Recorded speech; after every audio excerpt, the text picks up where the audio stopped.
More and more, it is becoming evident that schools are getting out of control in the sexually explicit LGBTQ reading materials that they promote to our kids. Now, how insane is it that in light of this, an 11-year-old child has to come forward before a school board of adults, most of whom are probably parents themselves, just to enlighten them as to how inappropriate sexually explicit reading materials are for kids? Well, let's talk about that.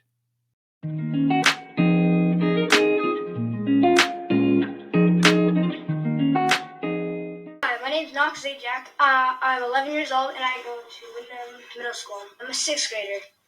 I was in the library and this book was on a stand. I'd like to read you a page. My back over my hips as I ask if we should take our clothes off. And he's saying yes before I finish my sentence. He's pulling off my t-shirt, laughing when I can't undo his shirt buttons. He's undoing my belt. I'm reaching into his bedside drawer for a condom. We're kissing. Again, we're rolling over. Obviously, you can see where this is going. I don't know if it's because we're feeling especially emotional or just tired, or these past couple of weeks have been too much. But this reminds me so much of the first time we had sex. We were both fucking terrified, and the whole thing was kind of terrible because we didn't know what we were doing. But it was good too, so good, because we were a mess of emotions, and we were scared and excited, and everything felt new. So this sort of feels like that. Nick touches me like he's scared that any minute.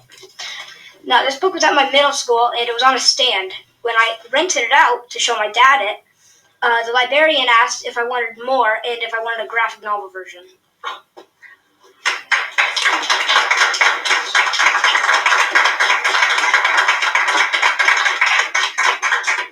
Oh boy.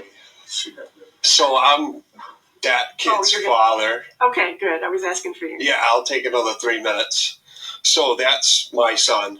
Okay. 11 years old, and went to his library and found that by the entry door of our library, this is the smut that he is finding, all right? I don't care whether it's gay, straight, bisexual, whatever the terms are for all this stuff, doesn't need to be at our school. Doesn't need to be at my 11-year-old's library. And then as far as genderqueer, I've got a son in the high school as well. And this is bullshit. We know it, all right? We do not need to be having literature that's showing boys how to suck dick, all right? I'm very, very frustrated about it, okay? And you may think that schools know the best for our children. You know who know the best for our children? The parents. And Hey, welcome back to Enough with the Crazy. So first off, I want to apologize for the graphic sexual reference made in this video, but I left it in to emphasize just how frustrated and angry parents are becoming over this blatant attempt to expose their children to explicit sexual information and imagery.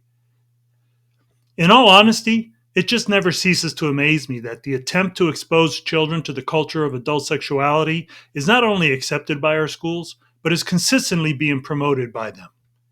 More than that, it boggles my mind to think that many of our city, state, and federal government officials actually support this as something that is good, healthy, and necessary for children. What is especially infuriating is how agreed upon it is that exposing children to adult-themed sexual materials is harmful to them. Yet these schools continue to endorse this by their promoting of these inappropriate materials. I mean, did you hear what this kid in the video said? He said that when he checked out the book, the librarian asked him if he wanted the graphic novel version of it. This librarian didn't just check the book out for him and let him go. He or she, whoever they were, offered the more inappropriate version to him just to expose him to the book that had more intense graphic sexual language and imagery. Now, I could remember a day when if someone offered something like this to a child, the entire community would have rallied together to ensure that it would never happen again. Unfortunately, many in our modern society today doesn't seem to have the mental acuity to acknowledge when children are being exposed to harmful materials. And the reason for that is because so many have been blinded by the narrative of specifically trans and drag queen oppression that these harmful things being done to kids are simply being justified under the banner of inclusivity. But how does exposing children to explicit LGBTQ sexual material help the cause of inclusion? And why is it that the only situation where material of this type and content is considered bad for children is if it is explicit heterosexual material and not LGBTQ? The last I knew, it is still illegal for a non parental adult to give sexually explicit material to other children, and anyone who did would be branded a pervert by society. Yet, not surprisingly, that rule does not apply to the LGBTQ community or for their supporters in the school system because they do it continually and are often referred to as brave heroes by much of the liberal left. Recently, I spoke about an LGBTQ book that was introduced to a middle school class wherein it not only graphically discussed how to have gay sex, it also introduced the children to the gay sex app Grindr where they could hook up with men for sex. This is criminal, and yet no one is being prosecuted for it. No one is being held accountable. But, on the other hand, should a straight teacher be discovered giving explicitly sexual books to school-aged children in school, he or she would be arrested on the spot and fired. So what this means is that as long as the explicit sexual content you're peddling to kids is LGBTQ themed, and that is provided by your local school, it isn't considered wrong in the eyes of the law. And you're just a bigot if you fight to keep such materials away from your children. But when you think about it, why would it be considered illegal in today's society? After all, our country's president and many of our city and federal officials, those who are paid to ensure that our laws are followed, they're the ones supporting and protecting this agenda of indoctrinating our children. And why wouldn't they be protecting this when there's so much money to be made in the sexual exploitation of children? Contrary to what many believe, the exploitation of children in this country is rampant, and don't think for a moment that there are those in government who aren't cashing in on it. Why else would providing children in elementary, middle, and high school such sexually explicit materials be protected by certain officials in our city and federal governments? And let's not be naive. Introducing sexually explicit LGBTQ materials to children that are too young to process adult sexuality will only cause confusion for them, and hence create the opportunity for predators to be able to exploit even more children. Let me tell you about a couple of instances from the other side to compare the school's reactions in those. In Escambia County, Florida, the Bible was pulled for review from schools because of the complaint of a single parent that it was inappropriate for children because it promotes sexism and sex, among a list of other things. And isn't that the very same thing that many parents today are complaining about in these LGBTQ books? In Utah, a single parent didn't like the way other books were being challenged and banned in their school district, so that person decided to retaliate and complain that the Bible is one of the most sex-ridden books around, and hence it got banned from the schools in their district as it was deemed inappropriate for children. Now, mind you, in the book Gender Queer, the book that this father was holding, a book that is in his son's high school library, it displays actual images of two men engaged in sexual activity. Yet these types of quote-unquote sex-ridden books don't get banned from our schools regardless of how many other parents complain. And therein is the hypocrisy and why parents like this father are getting fed up and angry. You see, multitudes of parents, not just one like in the cases I just mentioned, but multitudes of them are complaining about the introduction of many sexually themed LGBTQ materials in our schools that are very inappropriate for children. But their concerns and complaints are received with nothing but resistance and the consistent accusation of bigotry. In the video you just watched, this father went on to state that he was fed up with his kids having to face this and promised to be a thorn in the school board's side from this moment forward. And that is exactly the kind of thing that needs to happen for us to protect the health and safety of our children.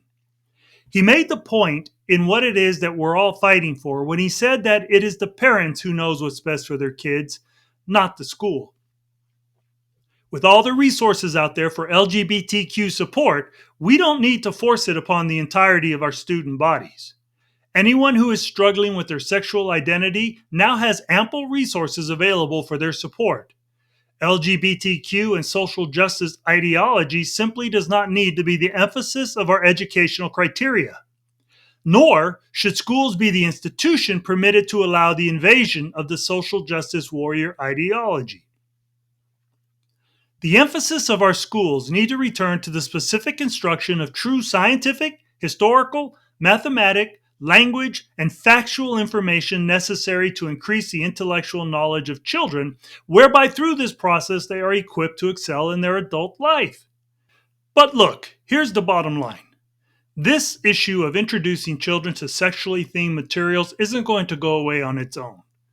Thanks to the support and protection of our supposedly educated leaders on the left, the roots of this movement have been deeply ingrained into our school system and our society.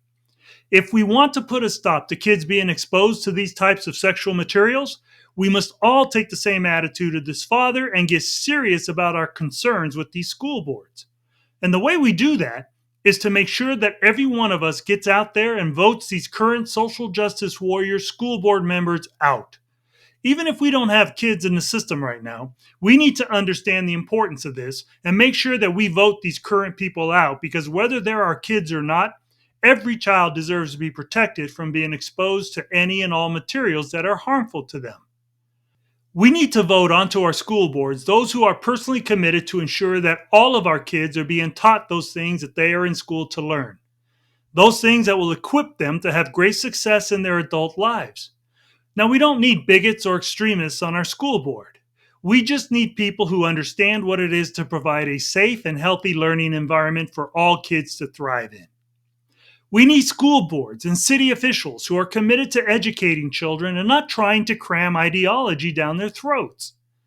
So it's on each and every one of us to get out there and vote these social justice warriors out and vote in those who care about the education of our children. You see, in the past, schools and their teachers would partner with the parents for the good of their students. But now, many of them purposely attempt to discard the parent to promote their own social justice agenda upon the students. This contempt of the parental role by our school system must be stopped. Teachers who attempt to honor the role of a parent are swiftly punished and in many cases fired for doing the right thing. We have to stop this madness and come back to rewarding those teachers who work with parents for the benefit of their children. The answer to all of this is in you and I. These teachers who are still working for the benefit of our children desperately need us to provide them with the environment that enables them to once again be free to work with parents. An environment where they can be safe from punishment for respecting the parents' rightful role in the well-being of their children.